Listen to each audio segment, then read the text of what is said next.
In what has been a tumultuous year in Washington, the focus of much of the coverage of the nation's capital has been about partisanship and division. For freshman Congressman Peter Meijer, it's been a first year like few others have faced. Political reporter Rick Albin talked with the West Michigan representative about some successes despite all the noise, including his first piece of legislation signed into law.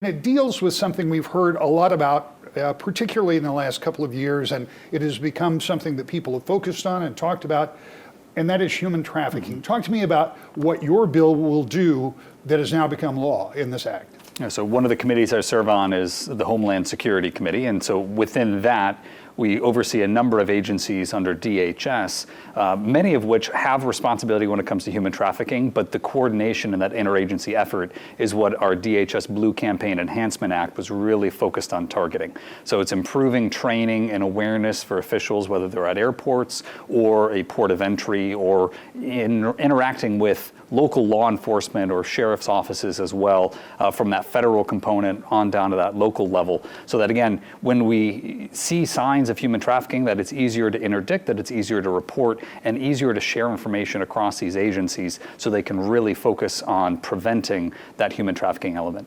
When you look at the environment in which you were working in 2021, how do you come together in a bipartisan way and get something like this done, understanding that this is certainly a bipartisan issue, but still sometimes getting a consensus even on something that seems that both sides would agree on in a very troubled environment is not always easy. Yeah, even when the policy is pretty strongly bipartisan, it's the process that often becomes the challenge. And in the Senate, the bill that was introduced, the companion bill introduced by Senator Peters and Senator Portman, that got dovetailed under the National Defense Authorization Act for ultimate passage. So even there, even something as bipartisan as countering human trafficking, we still had to use an alternate procedural route in order to get it to the president's desk and signed. Congressman, as always, we thank you for your time. Thank you, Rick.